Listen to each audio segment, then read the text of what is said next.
Alexander Kuprin, The Garnet Bracelet, Chapter 1. In the middle of August, just before the birth of the new moon, a spell of foul weather suddenly set in, so characteristic of the Black Sea's northern coast. At times, a thick fog lay heavy over the land and sea for 24 hours at stretch, and then the great siren at the lighthouse would roar day and night like a maddened bull. At other times, from dawn to dawn, a fine rain, thin as water dust, fell without ceasing, turning the clay roads and paths into a thick mire where carts and carriages remained mired for a long time. Then, a ferocious gale would blow from the northwest out of the steppes. It made the treetops sway, bending and riding them like waves in a storm. At night, the iron roofs of summer villas rattled, as if someone were running across them in hobnailed boots. Window frames shuttered, doors slammed, and a wild howling filled the chimneys. Several fishing smacks were lost at sea, and 2 never returned at all. Only 7 days later were the bodies of the fishermen washed up at various points along the shore. The inhabitants of the seaside resort, mostly Greeks and Jews, life-loving and anxious like all Southerners, hurried back to the city. Along the rain-softened highway, an endless line of heavy drays stretched out, overloaded with all manner of household goods: mattresses, sofas, trunks, chairs, washstands, and samovars. It was a pitiful, sad, and repulsive sight to the murky veil of rain, this wretched lumber looking so worn, filthy, and beggarly. The maids and cooks perched atop the wagons on wet tarpaulins, clutching iron, tin can, and baskets. The sweating, exhausted horses that stopped every few moments, their knees trembling, their flanks steaming and heaving, and the draymen, wrapped in mats against the rain, swearing hoarsely. Even more depressing were the deserted villas with their sudden sense of space, emptiness, and nakedness, their ruined flower beds, broken windows, abandoned dogs, and the scattered summer refuse of cigarette butts, scraps of paper, shards, boxes, and apothecary vials. But by the beginning of September, the weather changed abruptly and quite unexpectedly. At once quiet, cloudless days arrived, so clear, sunny, and warm that there had been nothing like them even in July. Upon the dried, reaped fields, on their prickly yellow stubble, the autumn gossamer glistened with a micaceous sheen. The trees, now calmed, silently and submissively shed their yellow leaves. Princess Vera Nikolaevna Sheina, wife of the marshal of the nobility, had been unable to leave her villa because the renovations on their city house were not yet finished. And now, she rejoiced in the lovely days, the silence, the solitude, the pure air, the twittering of the swallows gathering on the telegraph wires for their flight south, and the gentle, salty breeze blowing softly from the sea. Alexander Kuprin, The Garnet Bracelet, Chapter 2. Moreover, today was her name day, September 17th. From the sweet, distant memories of childhood, she had always loved this day and always expected something happily miraculous from it. Her husband, leaving in the morning on urgent business in the city, had placed a case with beautiful pear-shaped pearl earrings on her nightstand, and this gift made her feel even more cheerful. She was alone in the entire house. Her bachelor brother Nikolai, an assistant prosecutor who usually lived with them, had also left for the city to attend court. By dinner, her husband promised to bring back a few guests, only their closest acquaintances. It was fortunate that her name day coincided with the summer villa season. In the city, they would have had to spend money on a grand formal dinner, perhaps even a ball, but here at the villa, they could manage with the smallest expenses. Prince Shine, despite his prominent position in society, or perhaps because of it, could barely make ends meet. The vast ancestral estate had been almost completely ruined by his forefathers, and life demanded they live beyond their means. Hosting receptions, contributing to charities, dressing well, keeping horses, and so on. Princess Vera, whose former passionate love for her husband had long since transformed into a feeling of firm, faithful, true friendship, did everything in her power to help the prince avoid total ruin. In many ways, unnoticed by him, she denied herself luxuries and saved on a household budget as much as possible. Now, she walked through the garden, carefully cutting flowers for the dinner table with scissors. The flower beds were empty and had a neglected look. Multicolored carnations were finishing their bloom, as was the stock, half in flower and half in thin green pods that smelled of cabbage. The rose bushes were still producing buds and roses for the third time this summer, but they were now small, sparse, and seemingly degenerate. On the other hand, the dahlias, peonies, and asters bloomed magnificently in their cold, arrogant beauty, spreading a sad, grassy, autumnal scent through the sensitive air. The rest of the flowers, after their luxurious love and the abundant motherhood of summer, quietly shed countless seeds of future life upon the earth. Nearby, the familiar sound of a 3-ton automobile horn was heard on the highway. This was the arrival of Princess Vera's sister, Anna Nikolaevna Sheina, who had promised over the phone that morning to come and help her sister with the guests and the household. Vera's sharp hearing did not deceive her. She went to meet her. A few minutes later, an elegant motor carriage stopped abruptly at the villa gates, and the driver, nimbly jumping from his seat, flung open the door. The sisters kissed joyfully. Since early childhood, they had been attached to one another by a warm and caring friendship.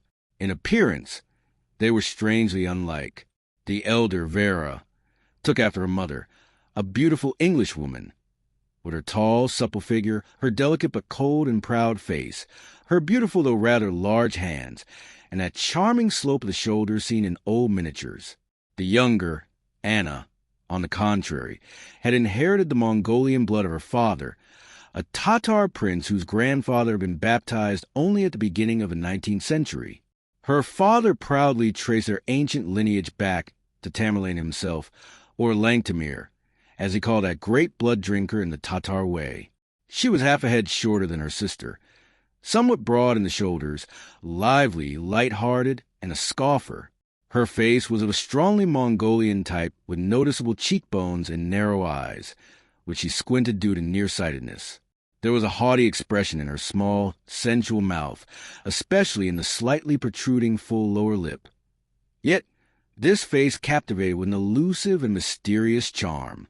It lay, perhaps, in her smile, or in the deep femininity of all her features, or in her piquant, coquettishly playful expressions.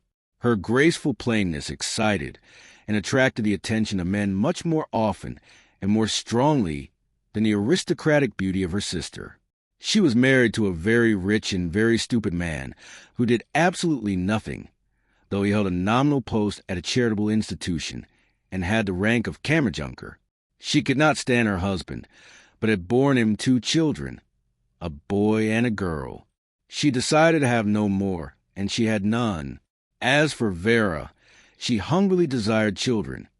It seemed to her that the more the better, but for some reason none were born to her. Thus, she painfully and ardently adored her younger sister's pretty, anemic children, who were always well-behaved and obedient, with pale, flowery faces and curled, flaxen, doll-like hair. Anna was entirely composed of cheerful light-heartedness and sweet, sometimes strange contradictions. She willingly indulged in the most risky flirtations in all the capitals and seaside resorts of Europe, yet she never once betrayed her husband, whom, however, she mockingly ridiculed both to his face and behind his back. She was extravagant, had a passionate love for gambling, dancing, strong sensations, and edgy spectacles. She visited questionable cafes abroad, but at the same time, she was known for a generous kindness and a deep, sincere piety that had even led her to secretly convert to Catholicism. She possessed a back, chest, and shoulders of rare beauty. When attending grand balls, she would uncover herself far beyond the limits allowed by decency and fashion, but it was whispered that beneath her low-cut décolletage, she always wore a hair shirt. Vera, on the other hand, was strictly simple. She was coldly and slightly condescendingly polite to everyone, independent and regally calm. Chapter 3. My God, how wonderful it is here! How wonderful! Anna said, her steps quick and short as she walked beside her sister along the path. If we could, let's sit for a while on the bench above the cliff. I haven't seen the sea in so long, and the air is divine. You breathe and your heart rejoices. In Crimea, at Misskor, I made a remarkable discovery last summer. Do you know what the sea smells like when the tide comes in? Imagine it smells of mignonette. Vera gave a gentle smile. You are such a dreamer. No, no. I also remember once. Everyone laughed at me when I said that moonlight has a certain rosy tint. But the other day, the artist Boritsky, the one painting my portrait, agreed that I was right, and that artists have known this for a long time. Is an artist your new infatuation? You're always imagining things. Anna laughed. She walked quickly to the very edge of the cliff, which fell away like a sheer wall deep into the sea. She peered down and suddenly gave a cry of terror, recoiling with a pale face.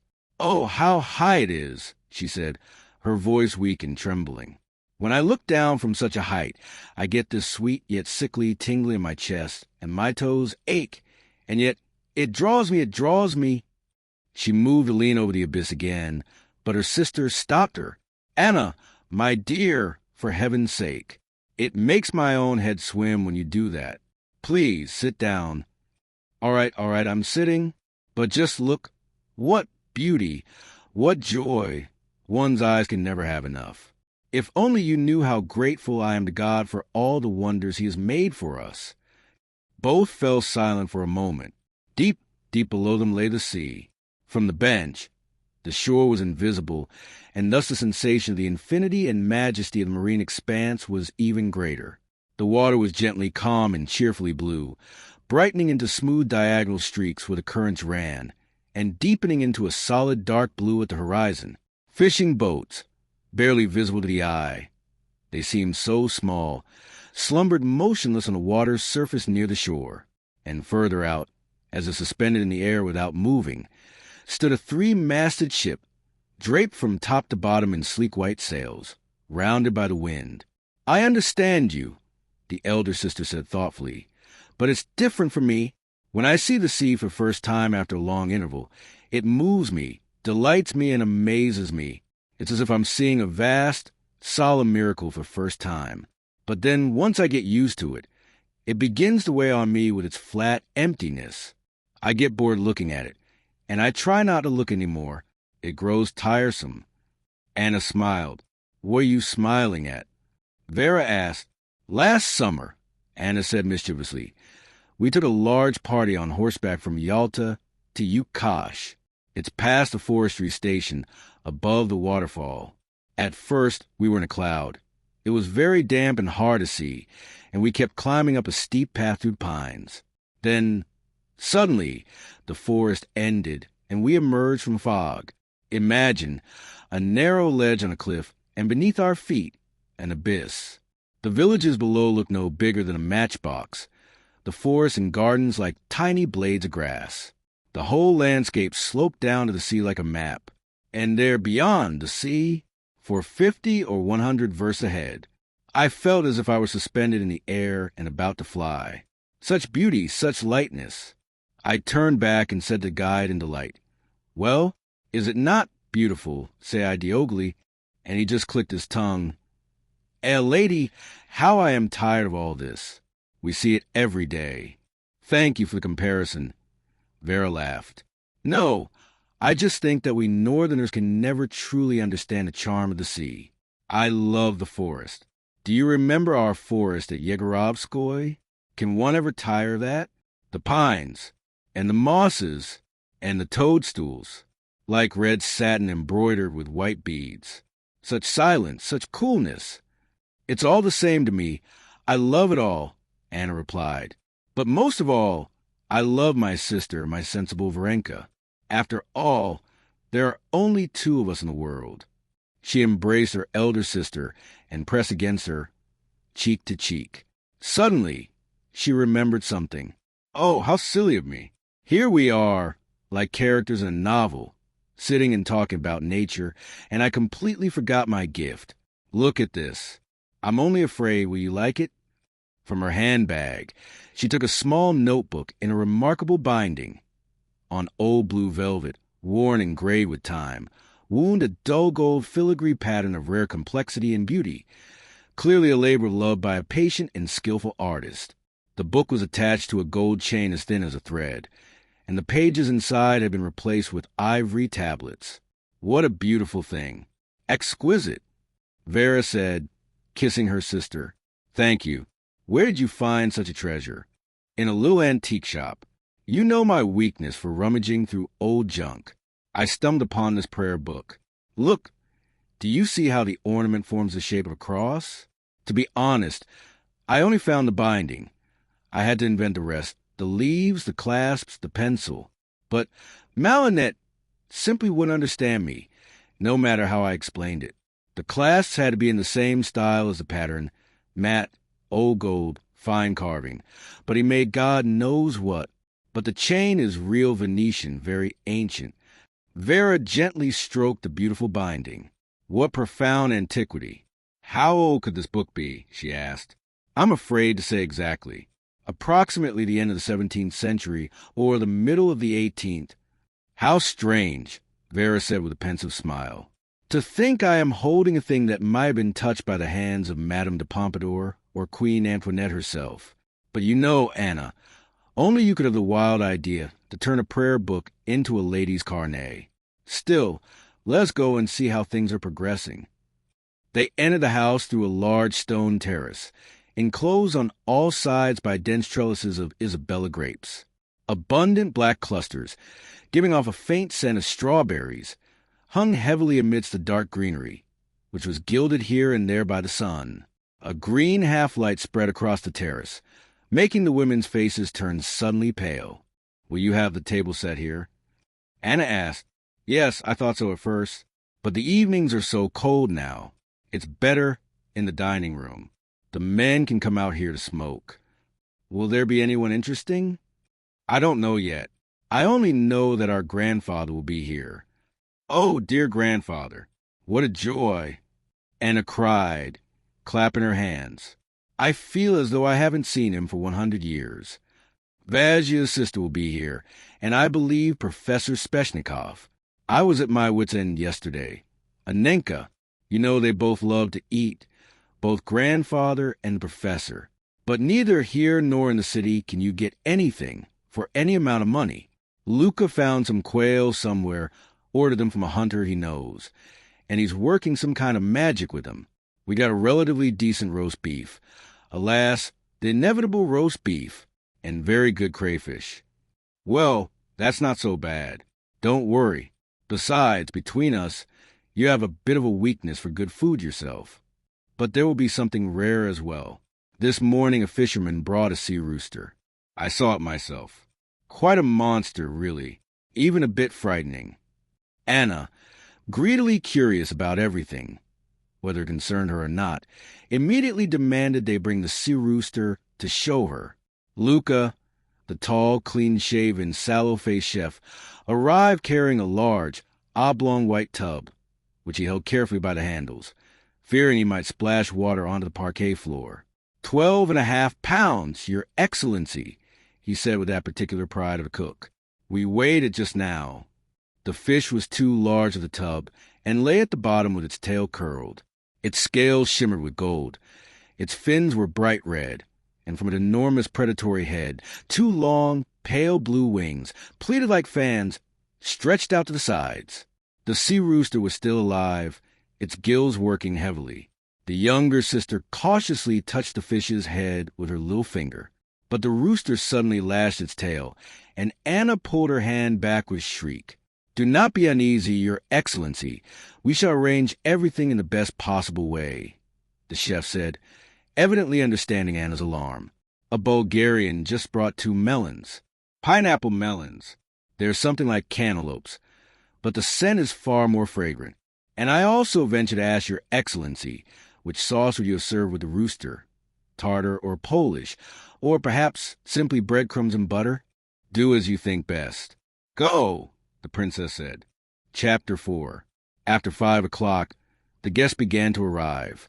Prince Vasily Lvovich brought with him his widowed sister, Ludmila Lvovna Durasova, a stout, good-natured, and exceptionally silent woman.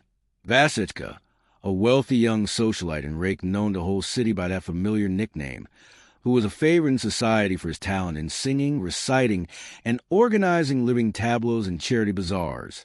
the famous pianist Jenny Reiter, a friend of Princess Vera from their days at the Smolny Institute, and his brother-in-law Nikolai Nikolaevich.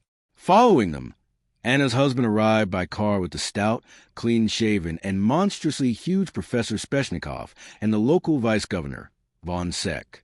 Later than the rest came General Anisov in a fine hired landau, accompanied by 2 officers. Colonel Ponomarev of the general staff, a prematurely aged, thin, and bilious man exhausted by excessive clerical work, and Lieutenant Bakhtinsky of the Guards Hussars, who was famous in Petersburg as a finest dancer and an incomparable master of ceremonies at balls. General Anisov, a portly, tall, silver-haired veteran, climbed down heavily from a carriage, holding the hand drill with one hand and the back of the seat with the other. In his left hand he held an ear trumpet, and in his right a cane with a rubber tip. He had a large, rugged, red face with a fleshy nose and that good-naturedly majestic, slightly disdainful expression in his squinting eyes, framed by radiant, puffy semicircles, that is characteristic of brave and simple men who have often looked danger and death closely in the face. Both sisters, having recognized him from afar, ran to the carriage just in time to support him under his arms, half joking and half serious. "Just like a bishop," the general said in his kind, husky bass. "Grandfather, you dear, sweet man," Vera said in a tone of light reproach. "We've been expecting you every day, and you haven't even shown your face." "Grandfather has lost all conscience here in the South," Anna laughed. "One might think he'd remember his goddaughter, but you carry on like a Don Juan, you shameless man, and have completely forgotten we exist." The general, baring his majestic head, kissed each sister's hand in turn, then kissed their cheeks and their hands once more. "Girls, wait, don't scold," he said, punctuating every word with sighs brought on by long-standing shortness of breath. "On my word of honor, those wretched doctors spent all summer soaking my rheumatism in some kind of filthy jelly, smells terrible, and they wouldn't let me out. You are the first I've come to see. Terribly glad to see you. How are you jumping along? You, Verochka, quite a lady. You come to look very much like your late mother. When will you call me for a christening?" "Oh, I'm afraid, grandfather, that it may be never." "Don't despair. It's all ahead of you. Pray to God. And you, Anya, haven't changed a bit. Even at 60, you'll be the same restless dragonfly. Wait a moment. Let me introduce the officers to you. I have long had that honor." Colonel Ponomarev said, bowing. "I was introduced to the princess in Petersburg." The hussar added, "Well, then I shall introduce Lieutenant Bakhtinsky to you, Anya, a dancer and a troublemaker, but a good cavalryman. Bakhtinsky, my dear fellow, fetch that thing from the carriage. Come along, girls. What are you going to feed me? Verochka? After that estuary regime, I have the appetite of a newly commissioned ensign." General Anisov had been a comrade in arms and a devoted friend of the late Prince Mirza Bulat Tiganovsky. After the prince's death, he transferred all his tender friendship and love to the daughters. He had known them when they were very small, and he was even the younger Anna's godfather. At that time, as now, he was a commandant of a large but almost decommissioned fortress in the city of K, and he visited the Tiganovsky home daily. The children simply adored him for his spoiling, his gifts, his tickets for circus and theater boxes, and because no one knew how to play with them as enchantingly as Anisov. But most of all, they were fascinated by his stories of military campaigns, battles, and bivouacs, of victories and retreats, of death, wounds, and bitter frosts, leisurely, epically calm, simple-hearted tales told between evening tea and that dull hour when children are called to bed. By today's standards, this remnant of the past appeared as a giant and exceptionally picturesque figure. In him were combined those simple but touching and profound traits which, even in his time, were found far more often in common soldiers than in officers, those purely Russian, peasant traits which together create a sublime image that sometimes made our soldier not only invincible, but a martyr and almost a saint. Traits consisting of a guileless, naive faith, a clear, good-naturedly cheerful outlook on life, a cold and businesslike courage, resignation in the face of death, pity for the vanquished, infinite patience, and astonishing physical and moral endurance.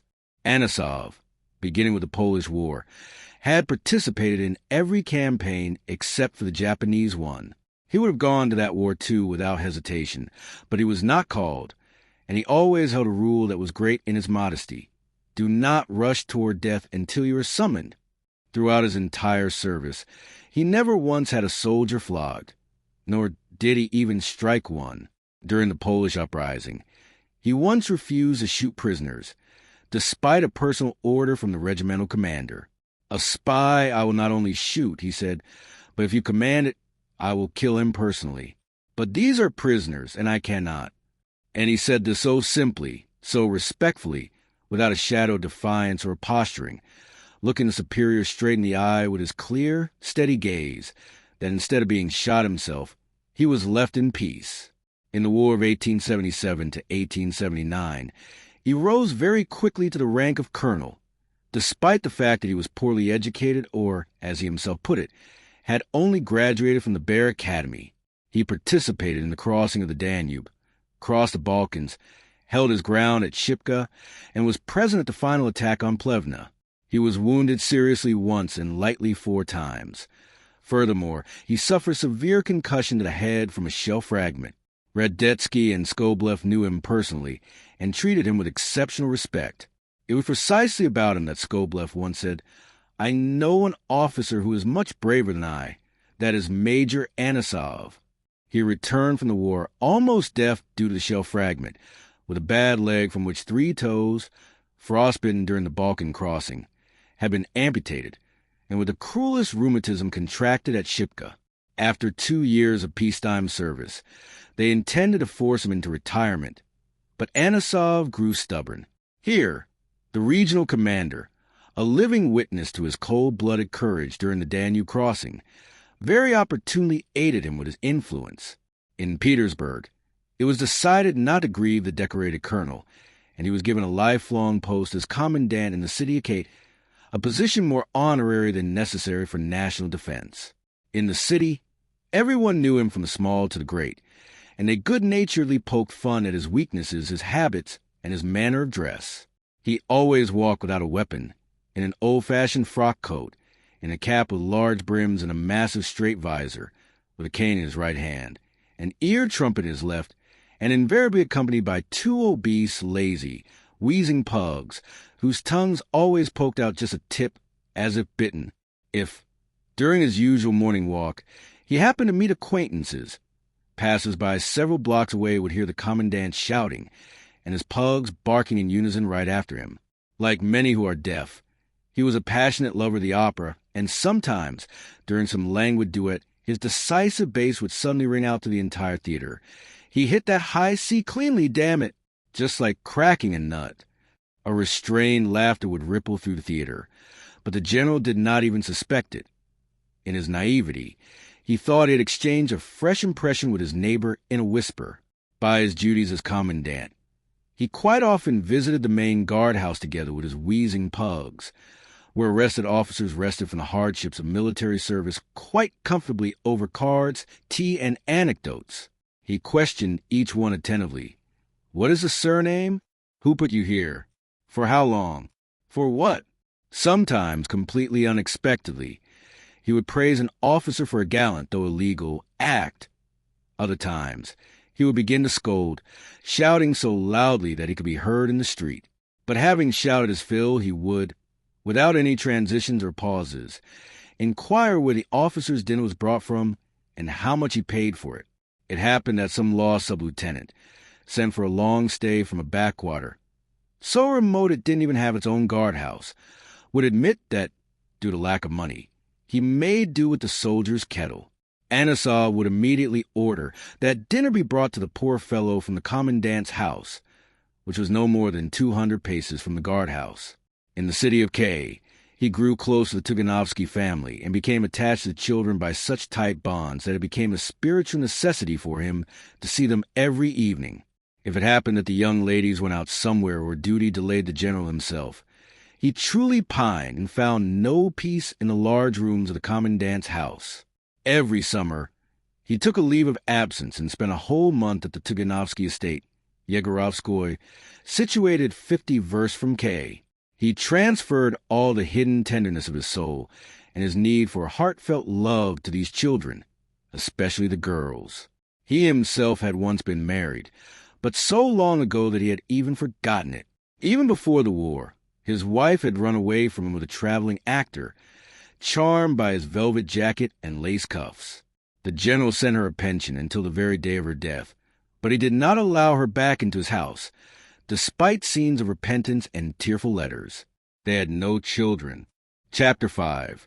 Contrary to expectations, the evening was so still and warm that the candles on the terrace and in the dining room burned with motionless flames. During dinner, Prince Vasilievich kept everyone entertained. He possessed an extraordinary and very original gift for storytelling. He would take a true episode as a basis for his tale, with one of the guests or a mutual acquaintance as the main character, but he would color the facts so vividly, all while maintaining such a serious face and businesslike tone, that his listeners would double over with laughter. Today, he was telling the story of Nikolai Nikolaevich's failed marriage to a wealthy and beautiful lady. The foundation of the story was merely that the lady's husband had refused to grant her a divorce. But in the prince's telling, truth was wondrously interwoven with fiction. He had the serious, always somewhat prim Nikolai running through the streets at night in nothing but his stockings, carrying his shoes under his arm. Somewhere on a corner, a policeman detained a young man, and only after a long and stormy explanation did Nikolai manage to prove that he was an assistant prosecutor and not a night burglar. The wedding, according to the narrator, very nearly took place, but at the most critical moment, the desperate gang of false witnesses involved in the case suddenly went on strike, demanding a pay raise. Nikolai, out of stinginess, for he was indeed somewhat miserly, and also being a principled opponent of strikes, flatly refused to pay a kopeck more, citing a specific article of the law confirmed by a ruling of the Court of Appeals. Then the angry false witnesses, when asked the traditional question, "Does anyone present know of any reason why this marriage should not be performed?" replied in chorus, "Yes, we do. Everything we testified in court under oath is a complete lie," to which we were forced by the threats and violence of the prosecutor here. And as for this lady's husband, we, as well-informed parties, can only say that he is the most honorable man in the world, as chaste as Joseph, and of angelic kindness. Having struck the vein of marriage stories, Prince Vasily did not spare Gustav Ivanovich Friess, Anna's husband, recounting how on the very day after the wedding, he had appeared with the police to demand the bride's eviction from her parent house, claiming she lacked a separate passport and must be forcibly settled at the residence of her lawful husband. The only grain of truth in this anecdote was that during the first days of her married life, Anna had to stay constantly by her ailing mother's side, as Vera had hurriedly departed for her home in the south, leaving poor Gustav Ivanovich to wallow in dejection and despair. Everyone laughed. Even Anna smiled with her squinting eyes. Gustav Ivanovich guffawed loudly and delightedly, his thin face, with skin stretched smooth and shiny, slicked-back wisps of fair hair and sunken eye sockets, resembled a skull that revealed wretched teeth when he laughed. He still adored Anna as he had on the first day of their marriage, always trying to sit near her, to touch her surreptitiously, and attending to her with such doting self-satisfaction that it often became both pitiful and awkward to watch. Before rising from the table, Vera Nikolaevna mechanically counted the guests. There were 13. She was superstitious and thought to herself, "That is not good. Why didn't it occur to me to count before?" And Vazia is to blame. He said nothing over the phone. When close friends gathered at the Shines or the Friesses, they usually played poker after dinner, as both sisters loved gambling to a ridiculous degree. In both houses, specific rules had been established for this. Each player was given an equal number of bone chips of a set value, and the game lasted until all the chips were in one person's hands. Then the game ended for the evening, no matter how much the partners insisted on continuing. Taking a second set of chips from a bank was strictly forbidden. These harsh laws had been put into practice to restrain Princess Vera and Anna Nikolaevna, who knew no limits in the heat of the game. The total loss rarely reached 100 or 200 rubles. They sat down for poker this time as well. Vera, not taking part in the game, intended to go out onto the terrace where tea was being prepared, but she was suddenly summoned from the drawing room by a maid with a somewhat mysterious look. "What is it, Dasha?" Princess Vera asked with displeasure, walking into her small study next to the bedroom. "Why do you have such a foolish look? And what are you fidgeting with in your hands?" Dasha placed a small square object on the table, neatly wrapped in white paper and carefully tied with a pink ribbon. "I swear I'm not to blame, Your Excellency," she stammered, flushing with a blush of wounded pride. He came and said, "Who is he?" "A red cap, Your Excellency, a messenger." And then he came into the kitchen and put this on the table. "Give this," he says, "to your lady, but only," he says, "into her own hands." I ask, "From whom?" And he says, "Everything is marked inside." And with those words, he ran off. "Go and catch him." "You'll never catch him, Your Excellency. He came in the middle of dinner. I just didn't dare disturb you then. It must be half an hour ago." "Very well, you may go." She cut the ribbon with scissors and threw it into the basket along with the paper on which her address was written. Beneath the paper was a small jeweler's case of red plush, evidently straight from a shop. Vera raised a lid lined with pale blue silk and saw an oval gold bracelet pressed into black velvet, and inside it, a note carefully folded into a handsome octagon. She quickly unfolded the paper. The handwriting seemed familiar, but like a true woman, she immediately set the note aside to look at the bracelet. It was made of low-grade gold, very thick but hollow, and its outer surface was entirely covered with small, antique, poorly polished garnets. However, in the center of the bracelet rose 5 magnificent cabochon garnets, each the size of a pea, surrounding a strange little green stone. When Vera, with a chance movement, turned the bracelet toward the light of the electric lamp, deep beneath their smooth, egg-shaped surfaces, lovely, deep red living fires suddenly flared up, just like blood. Vera thought with a sudden sense of alarm. Then she remembered the letter and unfolded it. She read the following lines, written in a small, beautifully calligraphic hand. "Your Excellency, highly respected Princess Vera Nikolaevna, respectfully congratulating you on the bright and joyful day of your patron saint, I venture to submit to you my modest, loyal offering." "Oh, it's that man," Vera thought with annoyance. Nevertheless, she read on, "I would never have permitted myself to present you with anything chosen by me personally. For that I have neither the right nor the refined taste, nor, I confess, the money. Indeed, I believe that in the whole world no treasure exists worthy of adorning you. But this bracelet belonged to my great-grandmother, and the last, in time, to where was my late mother. In the center, between the large stones, you will see a green one. This is a very rare variety of garnet, a green garnet, according to an old legend preserved in our family. It possesses a power to grant the gift of foresight to the women who wear it and drives away heavy thoughts, while it protects men from a violent death. All the stones have been precisely transferred here from an old silver bracelet, and you may be certain that no one but you has ever worn this bracelet. You may throw this ridiculous toy away at once or give it to someone else, but I shall be happy enough knowing that your hands have touched it. I implore you not to be angry with me. I blush at the memory of my audacity 7 years ago, when I dared to write silly and wild letters to you, then a young girl, and even to expect an answer to them. Now, nothing remains in me but reverence, eternal adoration, and a slave's devotion. I am now capable only of wishing for your happiness every moment, and rejoicing if you are happy. In my thoughts, I bow to the very ground for the furniture on which you sit, the parquet floor you walk upon, the trees you touch in passing, the servants to whom you speak. I have not even a trace of envy for either people or things. Once more I ask forgiveness for troubling you with a long, unnecessary letter. Your servant, obedient unto death and after death. G.S.C. Should I show it to Vasya or not? And if I show it, then when? Now or after the guests leave? No, better after. Otherwise, not only will this wretched man be ridiculous, but I shall be as well.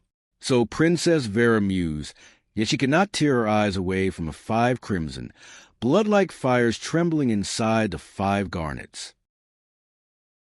Chapter 6. Colonel Ponomarev could barely be persuaded to join the poker game. He claimed he didn't know the game, that he didn't approve of gambling even in jest, and that he only played and enjoyed a relatively good game event. However, he could not withstand the pleas of the others and finally agreed. At first, he had to be taught and corrected, but he picked up the rules of poker quite quickly, and before 30 minutes had passed, all the chips were piled in front of him. "This won't do," Anna said with comical resentment. "You might at least have let us have a bit of a thrill." 3 of the guests, Zheltkov, the colonel, and the vice-governor, a somewhat dull, decent, and tedious German, were the kind of people Vera simply didn't know how to entertain. She arranged a game of Vint for them, inviting Gustav Ivanovich as the 4th player. From across the room, Anna closed her eyelids in a silent gesture of gratitude, and her sister understood her at once. Everyone knew that if Gustav Ivanovich weren't seated at the card table, he would spend the entire evening following his wife like a shadow, baring his rotten teeth in that skull-like face and ruining her mood. Now the evening flowed smoothly, without constraint and with spirit. Vasyushka sang Italian folk canzonettas and Rubinstein's Oriental songs in a low voice, accompanied by Jenny Reiter.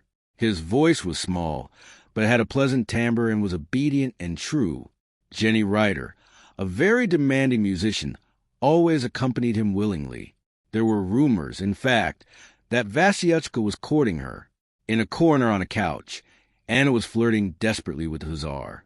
Vera approached and listened with a smile. "No, no, please don't laugh," Anna said gaily, squinting her lovely, provocative Tatar eyes at the officer. "You, of course, consider it hard work to fly headlong at the front of a squadron and take hurdles at the races. But just look at our work. We have only just finished with the Allegri lottery. Do you think that was easy? Faugh!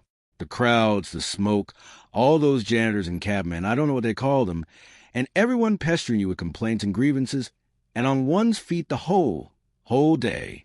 And ahead of us is a concert for the benefit of needy intellectual working women, and then the white ball, at which I venture to hope you won't refuse me a mazurka." Bakhtinsky interjected, clicking his spurs slightly under his chair as he bowed. "Thank you, but my most sensitive spot is our asylum.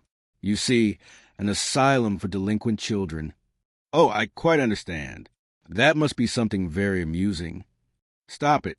How can you not be ashamed to laugh at such things?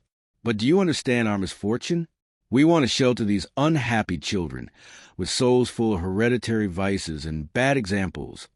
We want to give them warmth and affection. Ahem! To raise their morality, to awaken a sense of duty in their souls. Do you understand me? And so, children are brought to us daily by the hundreds, by the thousands, but among them, not a single delinquent one. If you ask the parent if the child is delinquent, well, you can imagine, they actually take offense. And so the asylum is open, consecrated, everything is ready, and not a single boy or girl to house. One might as well offer a bounty for every delinquent child delivered." Anna Nikolaevna, the hussar, interrupted her, his voice serious and coaxing. "Why bounty? Take me for free. On my word of honor, you won't find a more delinquent child anywhere. Stop. It's impossible to talk to you seriously," she burst out laughing, leaning back against the couch with her eyes sparkling. Prince Vasily Lvovich, sitting at a large round table, was showing his sister Anisov and his brother-in-law a homemade humor album of his own drawings. All 4 were laughing heartily, and this gradually drew over the guests who were not busy with cards. The album served as a kind of supplement or illustration to Prince Vasily's satirical tales.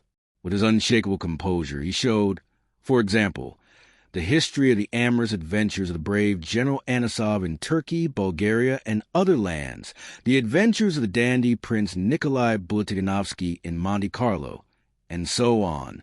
"Now, ladies and gentlemen, you shall see a brief biography of our beloved sister, Ludmila Lvovna," he said, casting a quick, mischievous glance at his sister. Part 1. Childhood. The child grew, they called her Lima. On the album page was a deliberately childish drawing of a girl, with her face in profile but with 2 eyes and broken lines of legs sticking out from under her skirt with the fingers on her outstretched hand spread wide. No one ever called me Lima, Lyudmila Lvovna laughed. Part 2. First Love. A cavalry cadet on bended knee presents the maiden Lima with a poem of his own composition. It contains lines of truly pearly beauty. Your exquisite foot, a vision of passion unearthly. And here is a true representation of the foot. And here the cadet persuades the innocent Lima to elope from her parents' house. Here is the flight itself.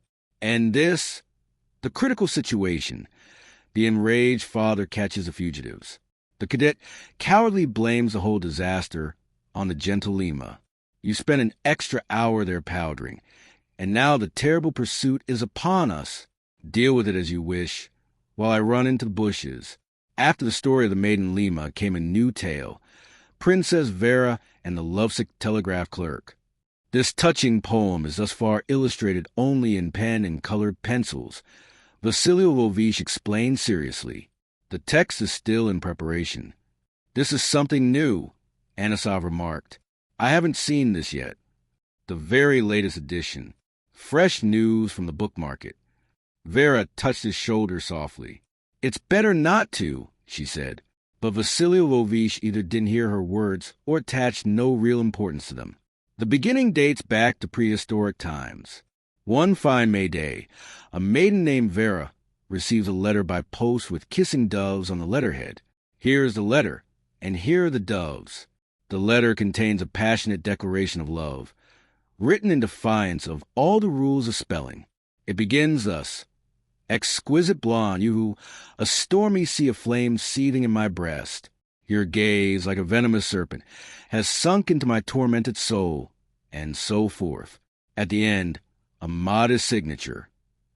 By my branch of service, I am a poor telegraph clerk, but my feelings are worthy of Lord George. I dare not reveal my full surname. It is too indecent. I sign only with my initials P. P. Please answer me at the post office. Poste Restante. Here, gentlemen. You can also see a portrait of the telegraph clerk himself, very successfully executed in colored pencils. Vera's heart is pierced. Here's the heart. Here's the arrow. As a well-bred and properly raised maiden, she shows a letter to her honorable parents, and also to her childhood friend and fiancé, the handsome young man Vazheshein. And here's the illustration. Of course, in time, there will be poetic explanations for the drawings. Vazheshein, sobbing, returns the engagement ring to Vera. I dare not stand in the way of your happiness, he says. But I implore you, do not take a decisive step at once. Think, reflect, test both yourself and him. Child, you do not know life, and you fly like a moth into the brilliant flame. But I, alas, I know the cold and hypocritical world. Know that telegraph clerks are fascinating but treacherous. It gives them inexpressible pleasure to deceive an inexperienced victim with their proud beauty and false feelings, and to mock her cruelly. 6 months pass. In the whirlwind of life's waltz, Vera forgets her admirer and marries the handsome Vazhya, but the telegraph clerk does not forget her. Look, he disguises himself as a chimney sweep and, smeared with soot, penetrates Princess Vera's boudoir. Traces of 5 fingers and 2 lips are left, as you see, everywhere. On the rugs, on the pillows, on the wallpaper, and even on the parquet floor. Here, in the dress of peasant woman, he enters our kitchen as a simple scullery maid. However, the excessive favor of the cook Luca forces him to take flight. Here he is in a madhouse, and here he has taken a tonsure, as a monk. But every day, unfailingly, he sends Vera passionate letters, and where his tears fall upon the paper, the ink runs into blots. Finally, he dies, but before his death, he leaves instructions to deliver to Vera 2 telegraph buttons and a perfume bottle, filled with his tears. Ladies and gentlemen, who would like tea? Vera Nikolaevna asked. Chapter 7. The long autumn sunset burned out. The last crimson streak, narrow as a slit, faded away at the very edge of the horizon between the leaden clouds and the earth. Neither land nor trees nor sky could be seen any longer. Only overhead, large stars trembled with their eyelashes amidst the black night, while a blue beam from the lighthouse rose straight up like a slender pillar, seemingly splashing against the celestial dome in a liquid, misty circle of light. Moths beat against the glass shades of the candles. The star-shaped flowers of white tobacco in the front garden gave off a sharper scent from the darkness and the cool air. Zheltkov, the vice-governor, and Colonel Ponomarev had long since departed, promising to send the horses back from the tram station for the commandant. The remaining guests sat on the terrace. Despite his protests, the sisters forced General Anisov to put on his overcoat and wrapped his legs in a warm plaid rug. Before him stood a bottle of his favorite red wine, pomade, and Vera and Anna sat on either side of him. They attended the general with care, filling his slender glass with the heavy, dark wine, moving matches toward him, slicing cheese, and so on. The old commandant frowned with bliss. Yes, autumn, autumn, autumn, the old man said, gazing at the candle flame and thoughtfully shaking his head. Autumn. It is time for me to be packing up as well. Ah, what a pity. The fine days have only just begun. This would be the place to live, by the seashore in silence, in peace. You should stay and live with us, grandfather, Vera said. I cannot, my dear, I cannot. Duty, my leave is over. But truly, how good it would be. Just look at how the roses smell. I can smell them from here.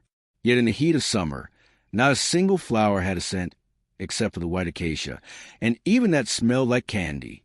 Vera took 2 small roses from a vase, one pink and one carmine, and tucked them into the buttonhole of the general's overcoat. Thank you, Verochka. Anisov bent his head toward the lapel of his coat, sniffed the flowers, and suddenly smiled with a wonderful, elderly smile. We arrived, I remember, in Bucharest and were settled into quarters. I was walking down the street one day. Suddenly, a powerful scent of roses wafted over me. I stopped and saw 2 soldiers standing between a beautiful crystal flagon of rose oil. They were already using it to grease their boots and the locks of their rifles. What is it you have there? I asked. Some kind of oil, Your Excellency. We tried putting in our porridge, but it's no good. It burns the mouth, though it smells fine. I gave them a ruble, and they gave it to me gladly. Scarcely half the oil remained, but judging by its price, it was still worth at least 20 gold pieces. The soldiers, being satisfied, added, And here is something else, Your Excellency, some kind of Turkish peas. No matter how long we boil them, the cursed things won't soften. That was coffee, I told them. That is only fit for Turks. It won't do for soldiers. Fortunately, they hadn't eaten any opium. I saw cakes of it in some places, trampled into the mud. Grandfather, tell us frankly, Anna asked, tell us, did you experience fear during battles? Were you afraid? It is a strange thing, Anachka, whether I was afraid or not. Naturally, I was afraid. Please, do not believe anyone who tells you they weren't afraid, and that the whistling of bullets is the sweetest music to them. Such a person is either a lunatic or a boaster. Everyone is equally afraid. It's just that one man turns to jelly from fear, while the other keeps himself in hand. You see, fear itself always remains the same, but the ability to carry oneself grows with practice. That is where heroes and brave men come from. So it is. But I was frightened nearly to death once. Tell us, grandfather, the sisters asked in one voice. They still listened to Anisov's stories with the same delight as they had in their early childhood. Anna even leaned her elbows on the table in a childlike way, resting her chin on the heels of her palms. There was a cozy charm in his leisurely and naive narration. Even the turns of phrase he used to convey his military memories took on a strangely clumsy, somewhat bookish character. It was as if he were reciting from some dear, ancient script. The story is very short, Anisov replied. It was at Shipka in winter, after I had already suffered a concussion to my head. We lived in a dugout, 4 of us, That was where the terrifying adventure happened to me. One morning, when I got out of bed, it occurred to me that I was not Zheltkov, but Nikolai, and I could not convince myself otherwise. Realizing that my mind was becoming clouded, I cried out for water, wetted my head, and my senses returned. I can imagine, Yakov Mihailovich, how many victories you won over women back then. The pianist Jenny Reiter said, "You must have been very handsome in your youth." "Oh, our grandfather's handsome even now," Anna exclaimed. "I was no beauty," Anisov said, smiling calmly. "But I wasn't despised, either. In that same Bucharest, there was a very touching incident. When we entered the city, the inhabitants met us in the town square with cannon fire, which broke many windows. But those that had glasses of water set on the sills remained unharmed. And how did I learn this? Here is how. Upon arriving at my assigned quarters, I saw a low cage on the windowsill. On top of the cage was a large crystal bottle of transparent water. Goldfish were swimming in it, and among them, sitting on a little perch, was a canary in the water. It amazed me, but on inspection, I saw that the bottom of the bottle was wide and pressed deep into the center, so the canary could fly in and sit there freely. After this, I admitted to myself that I was very slow-witted. I entered the house and saw a very pretty Bulgarian girl. I showed her my billeting receipt and asked, by the way, why their windows were intact after the cannonade, and she explained it was because of the water. She also explained about the canary, how slow I had been. And so, in the midst of our conversation, our eyes met. A spark flew between us like an electric charge, and I felt that I had fallen in love at once, passionately and irrevocably. The old man fell silent and carefully sipped the dark wine. "But surely you had an understanding with her later?" the pianist asked. Of course, an understanding, but only without words. It happened like this. "Grandfather, I hope you won't make us blush?" Anna remarked, laughing mischievously. "No, no," the general replied. "The romance was most decent.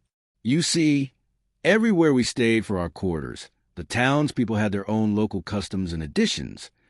But in Bucharest, the inhabitants dealt with us so cordially that once, when I began to play the violin, the girls immediately dressed up and came to dance, and such a custom continued every day. Once, during the dancing in the evening, under the light of the moon, I entered the hallway where my little Bulgarian girl had slipped away. Seeing me, she began to pretend she was sorting through dried rose petals, which, I should say, the locals there gathered by the sackful. But I embraced her, pressing my heart, and kissed her several times. From then on, each time the moon appeared in the sky with the stars, I hurried to my beloved and forgot all my daily cares for a time while with her. And when our march from those parts followed, we gave each other a vow of eternal mutual love and said farewell forever. And that's all," Lyudmila Lvovna asked with disappointment. "And what more do you want?" the commandant countered. "No, Yakov Mihailovich, you must excuse me. That wasn't love, but simply a bivouac adventure of an army officer. I don't know, my dear, honestly I don't, whether it was love or another feeling. But no, tell us, have you truly never loved with real love? You know, the kind of love that, well, that in a word, a holy, pure, eternal love.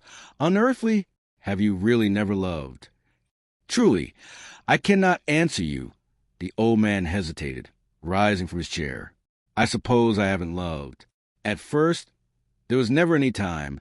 Youth, revelry, cards, war. It seemed there would be no end to life, youth and health. And then I looked back, and I saw that I was already a wreck. Well, now, Verotchka, don't hold me any longer. I must say goodbye."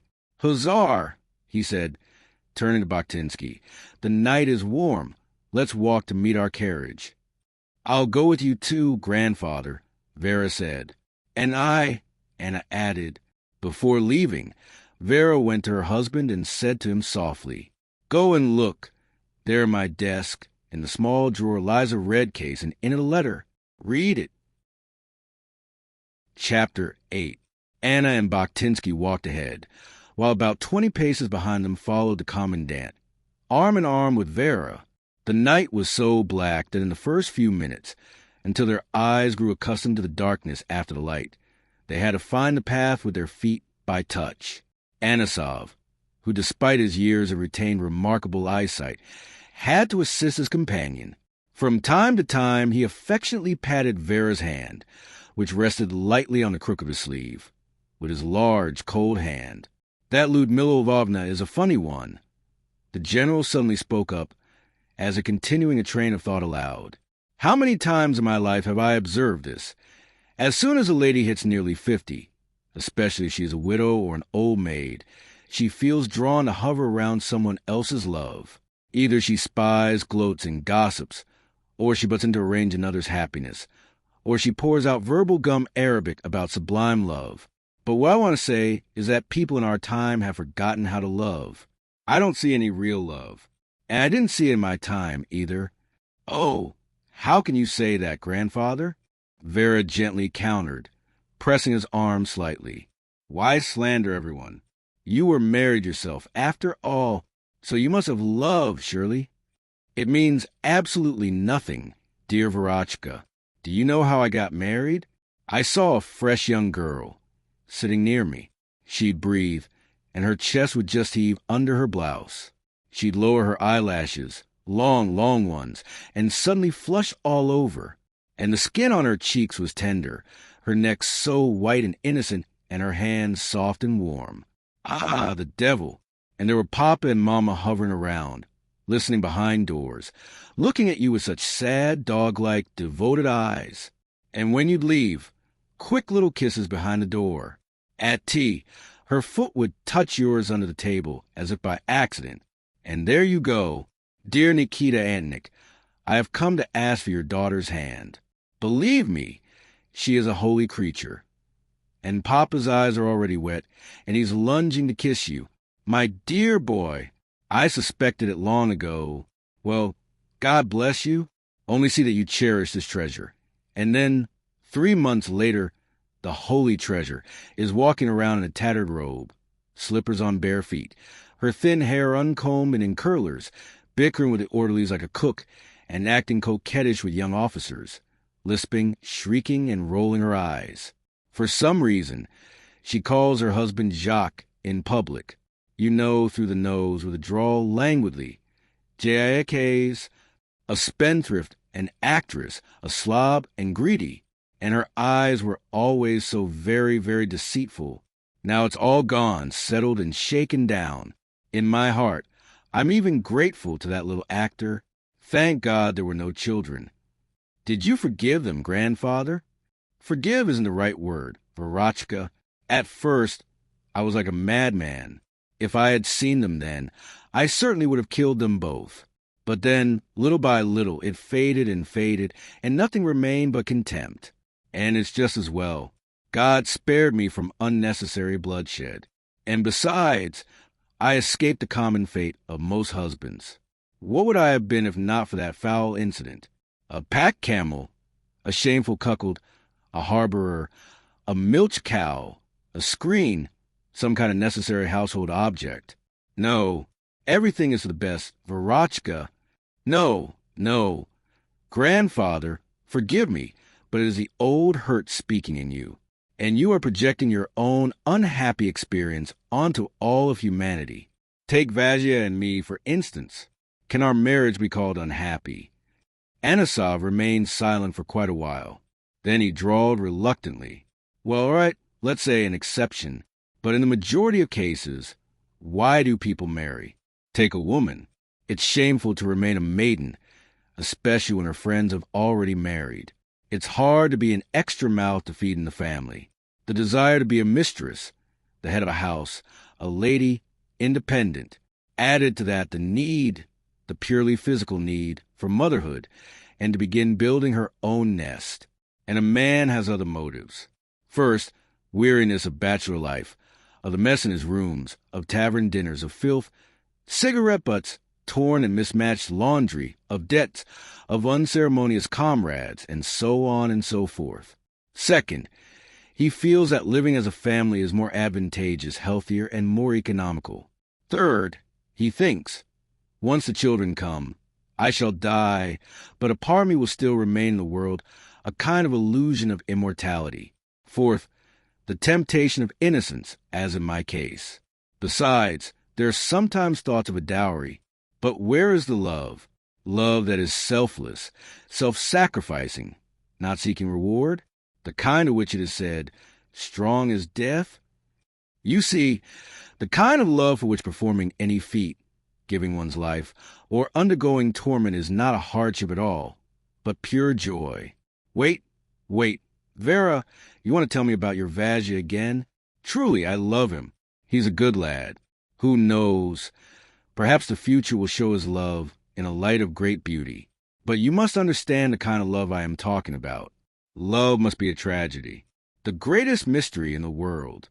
No convenience, calculation, or compromise of life should touch it. Have you ever seen such a love, grandfather? Vera asked softly. No, the old man replied decisively. True, I know of two similar cases. One was dictated by stupidity, and the other, well, a kind of bitterness, pure pity. If you like, I'll tell you. It won't take long. Please do, grandfather. Well, then, in a regiment of our division, though not in ours, there was a wife of a regimental commander. A face, I tell you, Verotchka, that was truly natural. Bony, red-haired, tall, skinny as a rail and big-mouthed. Plaster just fell off her like it does from an old Moscow house. But, you see, she was a regular regimental Messalina. Temperament, dominance, contempt for people, a passion for variety. To top it off, she was a morphinist. And so one day in autumn, they sent a newly hatched ensign to their regiment, a real yellow-beaked sparrow straight out of military school. Within a month, this old mare had completely taken possession of him. He was her page, her servant, her slave, her eternal partner at dances. He carried her fan and handkerchief, and in nothing but his thin uniform, he dashed out into the frost to call for her horses. It's a terrible thing when a fresh, clean boy lays his first love at the feet of an old, experienced, and power-hungry profligate. Even if he escapes physically unharmed, consider him ruined for the future. It leaves a stamp for life. By Christmas, she was already bored with him. She returned to one of her former, tested passions. But he couldn't. He followed her like a ghost. He wore himself out, grew thin, turned sallow, to speak in a high style. Death already lay upon his high brow. He was terribly jealous. They say he stood for whole nights under her windows. And then one day in spring, they organized some sort of May Day outing or picnic in the regiment. I knew both of them personally, though I wasn't at this particular incident. As is always the case in these matters, much was drunk. They were returning on foot at night along the railroad tracks. Suddenly, a freight train came toward them. It was moving very slowly uphill on a rather steep grade, sounding its whistles, and just as the locomotive lights drew level with the party, she suddenly whispered in the ensign's ear, "You always say you love me, but surely, if I ordered you to, you wouldn't throw yourself under the train." And he, without a word of reply, took off running, and went right under the train. He, they say, had calculated correctly. Right between the front and rear wheels, it would have cut him neatly in half. But some idiot decided to hold him back and pull him away. He couldn't quite manage it. The ensign gripped the rails with his hands, and both his wrists were hacked off. "Oh, how horrific!" Vera exclaimed. The ensign had to leave the service. His comrades collected some small change for his departure. It was uncomfortable for him to stay in the city, a living reproach before her eyes and the whole regiment. And the man vanished, in the most wretched way, became a beggar, froze to death somewhere on a pier in Petersburg. And the other case was altogether pitiful. There was a woman just like the first, only young and beautiful. She behaved very, very badly. We looked quite lightly upon these domestic romances back then, but even we were disgusted. But the husband, nothing. He knew everything, saw everything, and kept silent. Friends dropped hints to him, but he only waved them off. Leave it. None of my business. None of my business. As long as Lenotchka is happy. Such a blockhead. In the end, she took up firmly with Lieutenant Vishnikov, a subaltern from their own company. So the three of them lived together in a double-husband marriage, as if it were the most legal form of matrimony. Then our regiment was moved to the war. Our lady saw us off, and she was there too. Truly, it was shameful even to look at her. If only for the sake of decency, she had glanced once at her husband. But no, she hung on her lieutenant like a devil on a dry willow and wouldn't leave him. At the parting, when we were already in the carriages and the train started moving, that shameless woman shouted after her husband, "Remember, take care of Volodya. If anything happens to him, I'll leave the house and never return, and I'll take the children." Perhaps you think this captain was some kind of rag, a milksop, a dragonfly's soul? Not in the least. He was a brave soldier. At the Green Hills, he led his company to the Turkish redoubt 6 times, and out of 200 men, he had only 14 left. Wounded twice. He refused to go to the dressing station. That's the kind of man he was. The soldiers prayed to God for him, but she had ordered it. His Lenotchka had ordered him, and he looked after that coward and loafer Vishnikov, that honeyless drone, like a nanny, like a mother. At the bivouacs under the rain and the mud, he wrapped him in his own greatcoat. He went on sapper work in his place, while the others stayed in the dugout or played cards. At night, he checked the sentry post for him. And note this, Verunya. This was at a time when the Bolsheviks were cutting down our pickets as simply as a peasant woman cuts cabbage heads in a garden. Honestly, though it's a sin to remember, everyone was relieved when we learned that Vishnikov had died in the hospital of typhus. But women, grandfather, have you met women who love? Oh, of course, Verochka. I'll even say more. I am certain that almost every woman is capable of the highest heroism in love. Understand, she kisses, embraces, gives herself, and she is already a mother. For her, if she loves, love contains a whole meaning of life, the entire universe. But it isn't her fault at all that love among people has taken such vulgar forms and descended to a mere life convenience, a small amusement. The men are to blame, satiated at 20, with chicken bodies and rabbit souls, incapable of strong desires, heroic deeds, or tenderness and adoration before love. They say it all used to exist. And even if it didn't, haven't the best minds and souls of humanity, poets, novelists, musicians, artists, dreamed and pined for it? The other day I was reading the story of Manon Lescaut and the Chevalier de Greux. Would you believe it? I was moved to tears. Now tell me, my dear, on your conscience, doesn't every woman in the depths of her heart dream of such a love, so all-forgiving, ready for anything, modest and selfless? Oh, of course, grandfather. And since it doesn't exist, women take their revenge. Another 30 years will pass. I won't see it, but you might, Verochka, mark my word. In 30 years, women will occupy an unheard of power in the world. They will dress like Indian idols. They will trample us men like despised, fawning slaves. Their extravagant whims and caprices will become agonizing laws for us. And all because for generations we did not know how to bow down and revere love. It will be a revenge. You know the law. The force of action is equal to the force of reaction.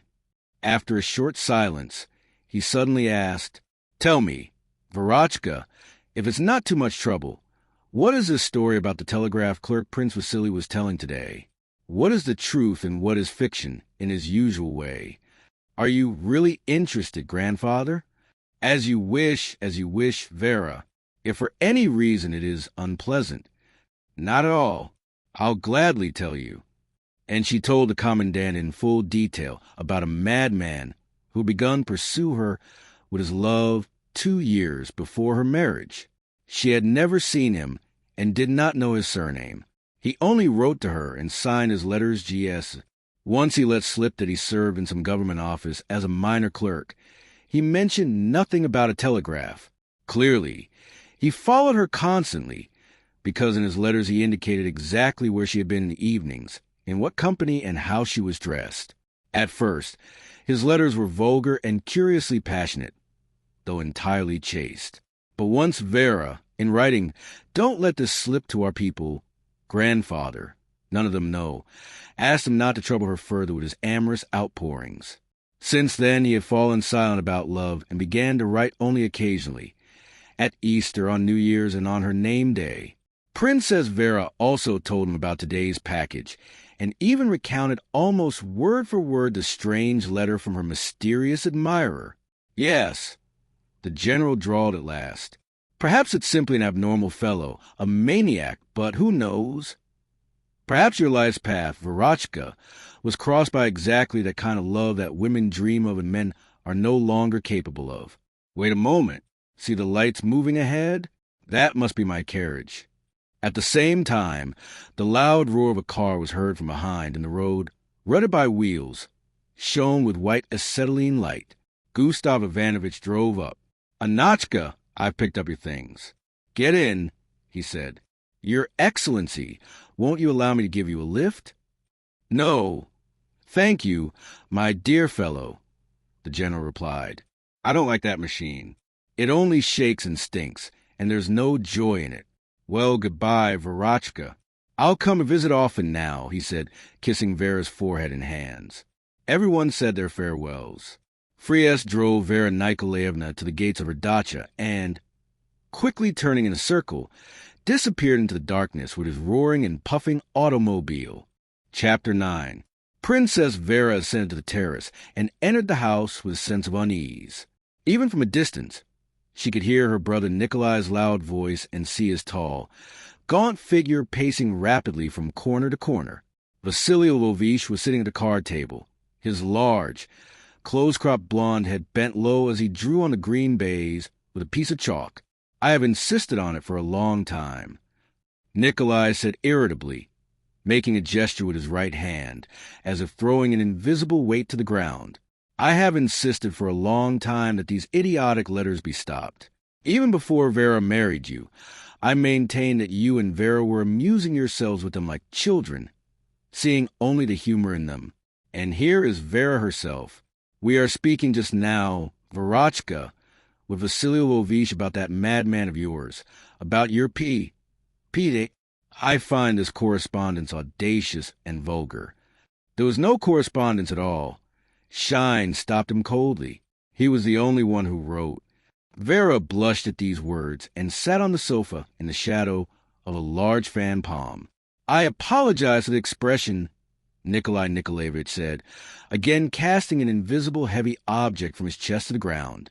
"And I don't understand why you call him mine," Vera added, encouraged by her husband's support. "He is as much mine as he is yours." "Fine. I apologize once more. In short, I only mean to say that an end must be put to his nonsense. In my opinion, the matter has crossed a boundary where one can laugh and draw amusing little pictures. Believe me, if I am concerned or agitated about anything here, it is only for the good name of Vera and your own, Vasily Lvovich." "Well, you seem to be exaggerating a bit there, Kolya," Shine countered. Perhaps, but you are easily risking falling into a ridiculous position." "I don't see how," the prince said. "Imagine if this idiotic bracelet—" Nikolai lifted the red case on the table and immediately tossed it back with disgust. "If this monstrous, priestly trinket remains with us, or if we throw it away or give it to Dasha, then, first of all, P. can boast his acquaintances or comrades that Princess Vera Nikolaevna Sheina accepts his gifts, and secondly, the very first instance will encourage him to further exploits.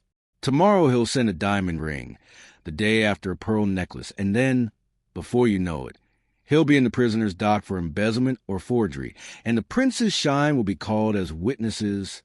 A lovely position. No, the bracelet must certainly be sent back." Vasily Lvovich exclaimed. "I think so, too," Vera agreed, "and as soon as possible. But how is it to be done? After all, we don't know his name, surname, or address." "Oh, that is a trivial matter," Nikolai Nikolaevich replied dismissively. We know the initials of this P. P. What were they, Vera? G-assy. They're perfect.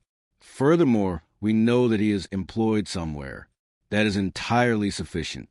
Tomorrow I shall take the city directory and track down a clerk or official with those initials. If for some reason I don't find him, I'll simply call a police detective and order him to find him. In case of any difficulty, I have this scrap of paper with his handwriting in my hands. In short, by 2 o'clock tomorrow afternoon, I shall know exactly the address and surname of this young fellow, and even the hours he is at home. Once I know that, we shall not only return his treasure to him tomorrow, but also take measures so that he never reminds us of his existence again. What do you intend to do? Prince Vasily asked. What? I'll go to the governor and ask. No, not the governor. You know our relations there. There's a direct danger of appearing ridiculous. It's all the same. I'll go to the gendarme colonel. He's a friend of mine from the club. Let him summon this Romeo and wag a finger under his nose. You know how he does it? He puts his finger right to a man's nose. His hand doesn't move at all, just that one finger shaking, and he shouts, I, sir, will not tolerate this. Faugh! Through the gendarmes. Vera grimaced. Vera is right. The prince cut in. It's better not to involve any outsiders in this business. Rumors will start. Gossip. We all know our city well enough. Everyone lives as if in glass jars. Better if I go myself to this young man. Though God knows he might be 60 years old, I'll hand him the bracelet and read him a good, stern lecture. Then I'm coming with you, Nikolai Nikolaevich interrupted quickly. You are too soft. Leave the talking to me. And now, my friends, he pulled out a pocket watch and looked at it. You must excuse me if I go to my room for a moment. I can barely stand on my feet, and I have 2 cases to look over. For some reason, I've begun to feel sorry for this unfortunate man, Vera said hesitantly. There is nothing to pity him for. Nikolai snapped back, turning in the doorway. If a man of our circle permitted himself such a prank with the bracelet and the letters, Prince Vasily would have sent him a challenge, and if he hadn't, I would have. In the old days, I would have simply ordered him taken to the stables and thrashed with rods. Tomorrow, Vasily Lvovich, wait for me in your office. I'll notify you by telephone. Chapter 10. The spit-flecked staircase smelled of mice, cats, kerosene, and laundry. Before the 6th floor, Prince Vasily Lvovich stopped. Wait a moment, he said to his brother-in-law. Let me catch my breath. Ah, Kolya, we shouldn't be doing this. They ascended 2 more flights. It was so dark on the landing that Nikolai Nikolaevich had to strike matches twice before he could make out the apartment number. In response to his ring, the door was opened by a plump, gray-haired, gray-eyed woman in spectacles, whose torso was bent slightly forward, evidently by some ailment. Is Mr. Zheltkov at home? Nikolai Nikolaevich asked. The woman's eyes darted anxiously from the eyes of one man to the other and back again. The respectable appearance of both men must have reassured her. He is in, please, she said, opening the door. First door on the left. Bulatiganovsky knocked 3 times, short and decisive. A rustle was heard within. He knocked again. Come in, a weak voice answered. The room was very low-ceilinged, but very wide and long, almost square in shape. 2 round windows, exactly like a ship's portholes, barely lit it. Indeed, the whole room resembled the wardroom of a cargo steamer. Along one wall stood a narrow bed. Along the other, a very large and wide sofa covered with frayed but beautiful Tekka rug. In the middle was a table covered with a colorful Ukrainian tablecloth. The face of the occupant was not visible at first. He stood with his back to the light, rubbing his hands in embarrassment. He was tall and slender, with long, fluffy, soft hair. If I am not mistaken, Mr. Zheltkov? Nikolai Nikolaevich asked haughtily. Zheltkov, a pleasure. Permit me to introduce myself. He took 2 steps toward Tiganovsky with an outstretched hand. But at that same moment, as if not noticing his greeting, Nikolai Nikolaevich turned his entire body toward Shine. I told you we hadn't made a mistake. Zheltkov's thin, nervous fingers began to dance along the lapel of his short brown jacket, buttoning and unbuttoning the buttons. Finally, he spoke with difficulty, pointing to the sofa and bowing awkwardly. I beg of you, please sit down. Now he became fully visible, very pale, with a delicate girlish face, blue eyes, and a stubborn, boyish chin with a dimple in the middle. He must have been about 30 or 35 years old. Thank you, Prince Sheina said simply, observing him very closely. Merci, Nikolai Nikolaevich replied curtly. Both remained standing. We shall only be with you for a few minutes. This is Prince Vasily Lvovich Sheina, provincial marshal of the nobility. My name is Mirza Bulat Tuganovsky. I am an assistant prosecutor. The matter we have the honor of discussing with you concerns the prince and myself equally, or rather, the prince's wife, who is my sister. Zheltkov, completely losing his composure, suddenly sank onto the sofa and stammered through numbed lips, Please, gentlemen, sit down. But, likely remembering that he had already made the same unsuccessful offer earlier, he jumped up, ran to the window, pulling at his hair, and returned to his original place. Once again, his trembling hand began to stray, fidgeting with his buttons, pinching his light reddish mustache, and touching his face needlessly. I am at your service, your excellency, he said hollowly, looking at Vasily Lvovich with imploring eyes. But Sheina remained silent. Nikolai Nikolaevich spoke. First, permit us to return your property to you, he said, and taking the red case from his pocket, he placed it neatly on the table. It does credit to your taste, of course, but we would very much ask that such surprises not be repeated. Forgive me. I know myself that I am very much to blame, Zheltkov whispered, looking down at the floor and flushing. Perhaps you would allow a glass of tea? You see, Mr. Zheltkov, Nikolai Nikolaevich continued, as if he had not heard Zheltkov's last words.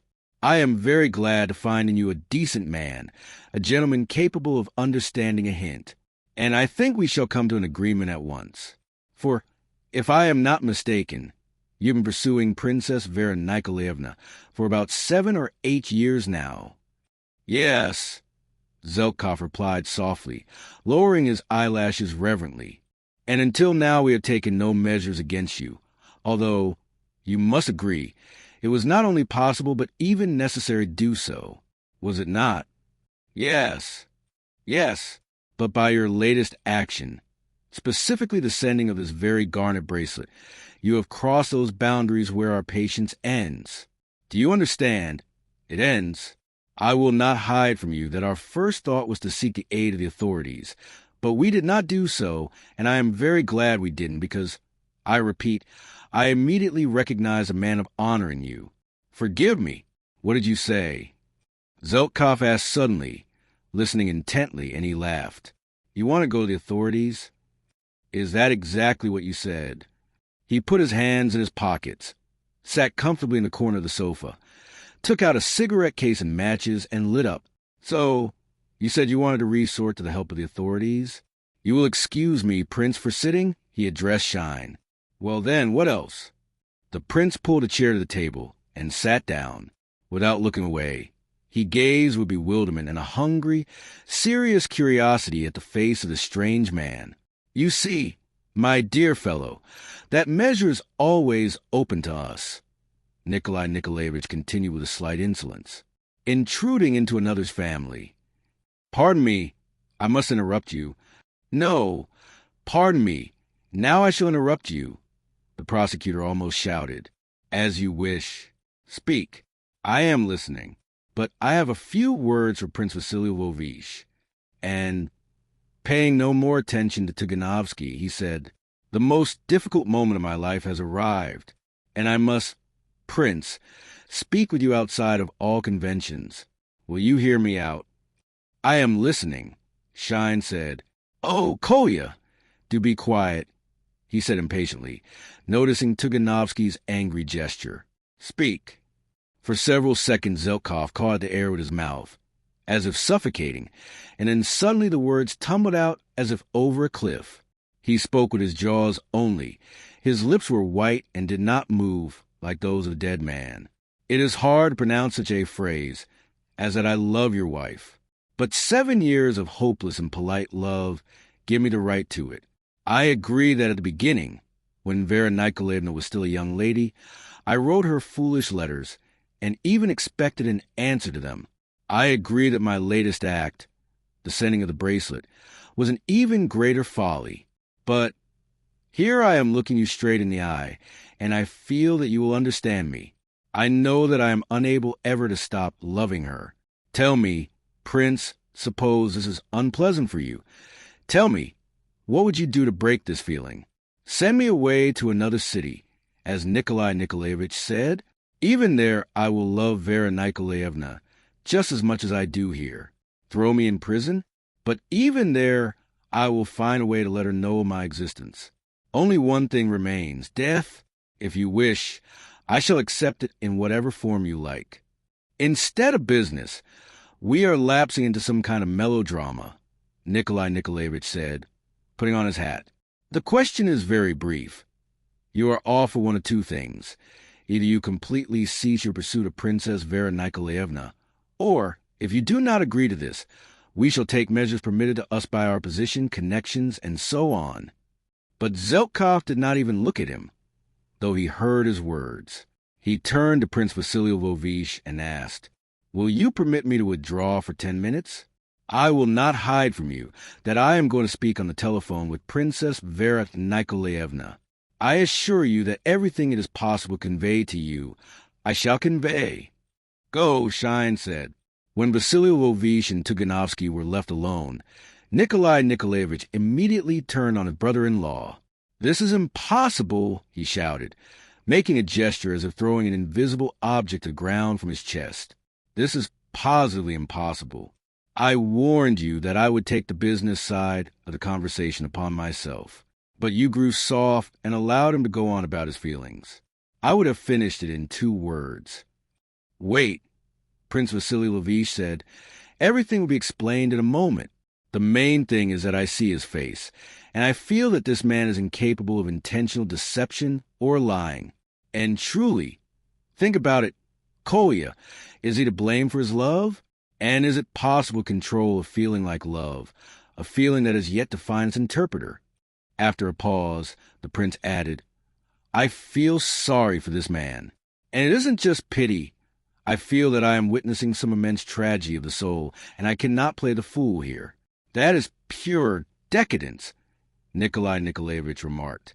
10 minutes later, Zheltkov returned. His eyes were shining and deep, as if filled with unshed tears. It was clear that he had entirely forgotten about social etiquette, about who should sit where, and had stopped trying to carry himself like a gentleman. Once again, Prince Sheina understood this with a pained, nervous sensitivity. "I am ready," he said, "and tomorrow you will hear nothing more of me. It will be as if I have died for you. But one condition, and I am saying this to you, Prince Vasilievich, you see, I have embezzled government funds, and one way or another, I must flee this city. Will you permit me to write one last letter to Princess Vera Nikolaevna? No. If it's over, it's over. No letters." Nikolai Nikolaevich shouted. "Fine, write it." Sheina said, "That is all." Zheltkov said with a haughty smile, "You will hear no more of me, and, of course, you will never see me again." Princess Vera Nikolaevna did not want to speak with me at all. When I asked her if I might stay in the city so that I could at least see her occasionally, without ever appearing before her eyes, of course, she replied, "Ah! If only you knew how tired I am of this whole story. Please, end it as quickly as possible." And so, I am ending the whole story. I believe I had done everything I could. In the evening, having arrived at the dacha, Vasilievich related all the details of the meeting with Zheltkov to his wife with great accuracy. He felt as if he were duty-bound to do so. Vera, though troubled, was neither surprised nor confused.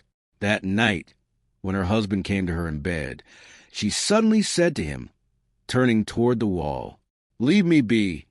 I know that man is going to kill himself." Chapter 11.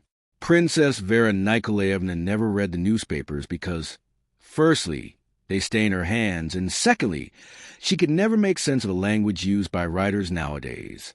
But fate compelled her to unfold that very sheet and stumble upon the column where it was printed. Mysterious death. Yesterday evening, around 7 o'clock, an official at the control chamber, G.S. Zheltkov, committed suicide. Judging by the findings of the investigation, the death of the deceased occurred due to the embezzlement of government funds. At least, the suicide mentions this in his letter. In view of the fact that witnesses established his own will in this act, it has been decided not to send the body to the anatomical theater. Vera thought to herself, why did I foresee this exact tragic outcome? And what was it, love or madness? All day she walked through the flower garden and the fruit orchard. An anxiety that grew by the minute seemed to prevent her from sitting still. All her thoughts were chained to that unknown man whom she had never seen and would likely never see, to this ridiculous P. Who knows? Perhaps your life's path was crossed by a real, selfless, true love. Anna Sov's words came back to her. At 6 o'clock, the postman arrived.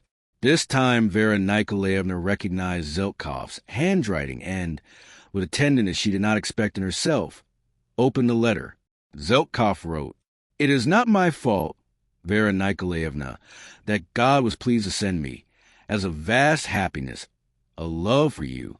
It so happened that nothing in life interests me, neither politics nor science nor philosophy nor concern for the future happiness of people. For me, all of life consists only in you. I feel now that I have wedged myself into your life like an inconvenient wedge. If you can, forgive me for this. Today I am leaving and shall never return, and nothing will remind you of me. I am infinitely grateful to you just for the fact that you exist. I have tested myself. This is not a disease, not a manic idea. It is a love with which God was pleased to reward me for something. Let me be ridiculous in your eyes and in the eyes of your brother, Nikolai Nikolaevich. Departing, I say in ecstasy, hallowed be thy name. 8 years ago I saw you in a box at the circus, and in that first second I said to myself, I love her because there is nothing like her in the world. There is nothing better. There is no beast, no plant, no star, no human being more beautiful than you or more tender. It is as if all the beauty of the earth were embodied in you. Think, what was I to do? Flee to another city? All the same, my heart was always near you, at your feet. Every moment of the day filled with you. The thought of you, dreams of you, sweet delirium. I am very ashamed, and I blush inwardly for my foolish bracelet. Well, what of it? A mistake. I imagine the impression it made on your guests. In 10 minutes I shall leave. I will just have time to stick on the stamp and drop the letter in the mailbox so as not to entrust this to anyone else. Burn this letter. I have just lit the stove and am burning everything most dear that I had in my life. Your handkerchief, which I confess I stole. You forgot it on a chair at a ball in the assembly of the nobility. Your note, oh, how I kissed it, with which you forbade me to write to you. The program of the art exhibition that you once held in your hand, and then forgot on a chair at the exit. It is finished. I have cut everything off, but still, I think and am even certain that you will remember me. If you remember me, then I know that you are very musical. I saw you most often at Beethoven quartets. So, if you remember me, then play or order play the Sonata in D major, number 2, Op 2. I do not know how to end the letter. From the depths of my soul, I thank you for having been my only joy in life, my only consolation, my single thought. May God grant you happiness, and let nothing transitory or worldly disturb your beautiful soul. I kiss your hands. G.S. She came to her husband with eyes reddened from tears and swollen lips, and showing him the letter, she said, I want to hide nothing from you, but I feel that something terrible has intervened in our lives. Likely you and Nikolai Nikolaevich did something not as it should have been done. Prince Shine read the letter carefully, folded it neatly, and after a long silence said, I do not doubt the sincerity of this man, and even more, I do not dare to analyze his feelings for you. Is he dead? Vera asked, Yes, he is dead. I will say that he loved you and was not a madman at all. I did not take my eyes off him and saw his every movement, every change in his face. For him, life did not exist without you. It seemed to me that I was witnessing a vast suffering from which people die, and I almost understood that a dead man stood before me. You see, Vera, I did not know how to hold myself, what I should do. Listen, Vasenka, Vera Nikolaevna interrupted him.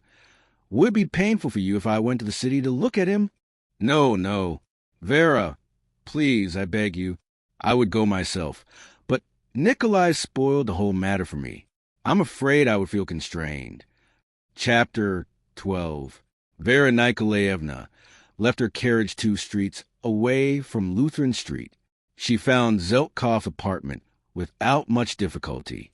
An old, gray-eyed woman met her, very stout and wearing silver-rimmed spectacles. Just as she had done the day before, she asked, "Who would you like to see?" "Mr. Zheltkov," said the princess. Evidently, her attire, the hat, the gloves, and her somewhat authoritative tone made a great impression on the landlady. She began to talk freely. Please, it's the first door on the left, and I'll be there in a moment." He left us so suddenly. Well, they say it was embezzlement. He should have told me. You know what our capital is like when you rent rooms to bachelors. But some 600 or 700 rubles I could have gathered and paid for him. If you only knew what a wonderful man he was, Pani.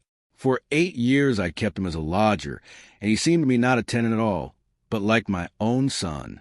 There was a chair right there in the hallway, and Vera sank into it. "I am a friend of your late lodger," she said, choosing every word with care. "Tell me something of the last minutes of his life, of what he did and what he said." Pani, 2 gentlemen came to see him and talked for a very long time. Then he explained that he had been offered a position as a manager on an estate. Then Pan Jersey ran to the telephone and came back so cheerful. After that, those 2 gentlemen left, and he sat down and began to write a letter. Then he went out and dropped the letter in the box, and then we heard something like a shot from a toy pistol. We paid it no mind. At 7 o'clock, he always had his tea. Lukeria, the servant, comes and knocks. He doesn't answer. Then again and again, and so we had to break down the door, and there he was already dead. "Tell me something about the bracelet," Vera Nikolaevna commanded. The bracelet. I quite forgot. How do you know?" Before writing the letter, he came to me and asked, "Are you a Catholic?" I say, "I am." Then he says, "You have a lovely custom." That's exactly how he put it. A lovely custom to hang rings, necklaces, and gift upon the image of the Mother of God. So, fulfill my request. Will you hang this bracelet on the icon? I promised him I would do it. Will you show him to me? Vera asked, Please, Pani. It's his first door on the left. They want to take him to the anatomical theater today, but he has a brother, so he begged that he be buried as a Christian. Please.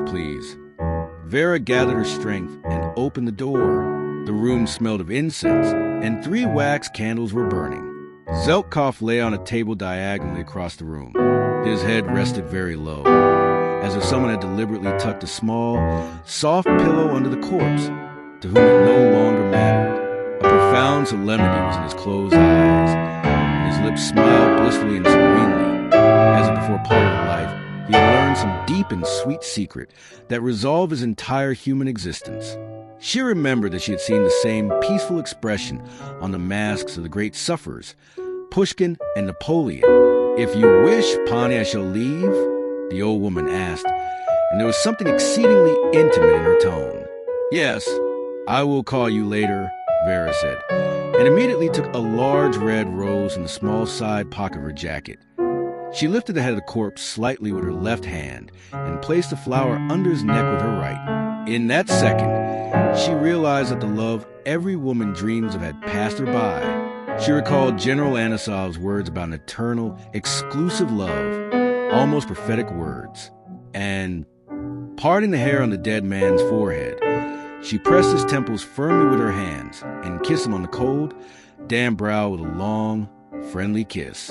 As she was leaving, the landlady addressed her in a flattering Polish tone. "Pani, I see that you are not like the others, not here just out of curiosity. The late Pan Zheltkov said to me before he died, if it happens that I die and some lady comes to look at me, tell her that Beethoven's finest work is... He even wrote it down for me on purpose. Here, look. Show me," said Vera Nikolaevna, and suddenly she began to cry. "Forgive me. The impression of death is so heavy that I cannot restrain myself." And she read the words written in familiar handwriting. L. Van Beethoven. Son, Number 2, Op 2, Largo Appassionato. Chapter 13. Vera Nikolaevna returned home late in the evening and was relieved to find that neither her husband nor her brother was there. However, the pianist Jenny Reiter was waiting for her, still shaken by everything she had seen and heard. Vera rushed to her, and kissing her beautiful, large hands, she cried out, "Jenny, darling, I beg you, play something for me." And immediately she left her room for the flower garden and sat down on a bench. She did not doubt for a single second that Jenny would play that very passage from the Second Sonata that the dead man with the ridiculous surname, Zheltkov, had asked for. And so it was, from the very first chords, she recognized this exceptional work, unique in its depth. Her soul seemed to split in two. She thought simultaneously of the fact that a great love had passed her by, the kind that occurs only once in 1,000 years.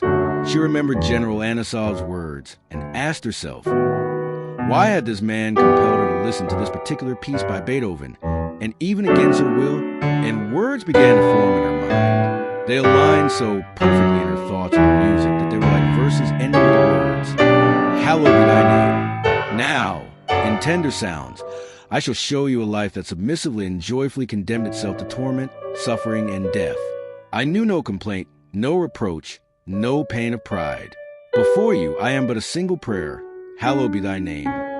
Yes, I foresee suffering, blood, and death, and I think it is hard to the soul to part from the body. But, O beautiful one, praise be to thee, passionate praise and quiet love. Hallowed be thy name. I remember your every step, your smile, your gaze, the sound of your footfall. My last memories are wrapped in a sweet sadness, a quiet, beautiful sadness, but I shall cause you no grief. I go alone, silently, as God and fate have willed. Hallowed be thy name. In this sad hour before death, I pray only to thee. Life could have been beautiful for me as well. Do not murmur, poor heart, do not murmur. In my soul I summon death, but in my heart I am full of praise for thee. Hallowed be thy name. You and the people who surrounded you, none of you knew how beautiful you were. The clock strikes. It is time. And dying, in the mournful hour parted with life, I still sing, glory to thee. Here it comes, all quieting death, and I say, glory to thee. Princess Vera embraced the trunk of an acacia tree, pressed herself against it, and wept. The tree shook gently. A light wind swept by and, as if in sympathy with her, rustled the leaves. The tobacco stars smelled more pungent, and at that time the wondrous music, as if yielding to her grief, continued. Be at peace, my dear, be at peace, be at peace. Do you remember me? Do you remember? For you are my sole and final love. Be at peace, I am with you. Think of me, and I shall be with you, because we loved each other for only a single moment, but forever. Do you remember me? Do you remember? Do you remember? There, I feel your tears. Be at peace. For me, sleep is so sweet, sweet, sweet. Jenny Reiter came out of the room, having finished playing, and saw Princess Vera sitting on the bench, covered in tears. What is the matter with you? The pianist asked. Vera, her eyes shining with tears, began to kiss her face, lips, and eyes restlessly and excitedly, saying, No, he has forgiven me now. All is well.